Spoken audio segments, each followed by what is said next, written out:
Thank you for joining me for the next 5 minutes or so. If you are new to Take 5, the name really says it all. This is where we take 5 minutes and give you a bit of a preview of what we're going to be looking at and discussing on the following Sunday. So the Sunday that we're discussing here is the last Sunday of April. I believe it's the 24th. We hope that we can see you in person at 10 o'clock. If not, then you can listen to our teaching here on the next couple of days through through YouTube, and we'll send out a link. Hopefully you subscribe to our YouTube channel. If not, you certainly can click that bell. If not, you can connect through us through our website or through our Facebook account. So what are we going to be doing here the week after Easter? It was so good to see so many of you, right? And hopefully we'll see you again at 10 o'clock. But we're going to jump back into our teaching series as we've spent a couple of weeks, Palm Sunday and Easter, and talking obviously about the importance of Palm Sunday and obviously the importance of the resurrection. But we're going to jump back into our teaching series called Redefine. And we're right in the middle of redefining greatness in regard to our gatherings. What makes a great church? And we've been spending some time in Revelation chapter 2 and chapter 3. This is where Jesus, the one who is the bridegroom, talks about his bride, the church. And this is what makes you beautiful. And this is what keeps your beauty from shining through. And so Jesus is, beauty is in the eye of the beholder, and he has the right and he sees clearly to define what greatness is in regard to his church. So we're going to be jumping back into that teaching series. We have a couple more churches to go to look at. Over those 7, we've spent some time looking at that. We're going to look at a church, actually, that on the outside, everything seemed to be perfect. But on the inside, there was a heart problem. Where I grew up in a small town in central Illinois. And I can remember as a junior high or a high schooler that about a half a mile from my house, and we would travel this road, a couple times a day, most likely. But there was this home that had been built, and it was built by a couple. And on the outside, they'd got everything squared away. It was a beautiful home.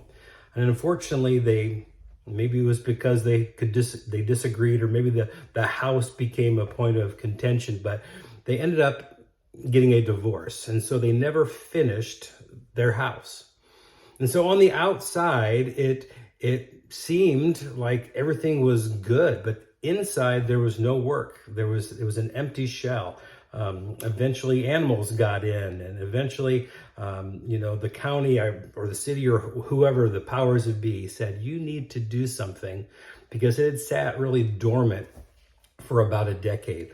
You would drive by it, and on the outside, everything seemed to be fine. It was a beautiful home, on the outside, but on the inside, everybody who knew the story knew that it was just empty on the inside. It was just a hollow shell. Eventually, they had to do something on the outside because it was falling apart. And we thought, well, maybe this is where they're going to knock it down and maybe sell a lot or whatever. But what they did, they just fixed up the outside again. And so here we go again. This is another decade where this house is just going to exist. Beautiful home, on the outside. In fact, if you don't know the history of the story behind it, you would drive past it and you go, I would love to live there. That's a beautiful home. It would be a place to be and raise our kids. You wonder what it looks like on the inside. But to those of us who know the history of this particular home, right, we drive by, and still when I go visit my parents or happen to be in that neck of the woods, I drive by that house and I know the story. And to my knowledge, it still is this empty shell inside. On the outside, it seems like everything is beautiful. The reason why I'm sharing this is because on the outside, the church that we're going to look at here on Sunday, coming up on the 24th of April, on the outside, they had all the ingredients of what you would expect to be a great church. But yet Jesus, who sees into the heart, saw that there was a heart problem. He commends them for many things on the outside that they're doing. I mean, he doesn't condemn them as far as their actions. In fact, he commends them. But he understood that there had been a shift of motivation. There was something that they had at first, their heart, but they had lost it.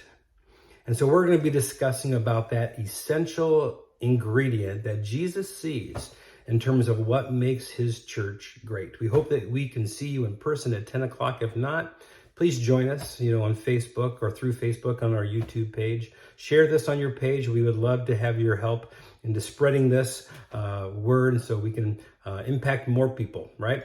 God bless you. We hope to see you on Sunday.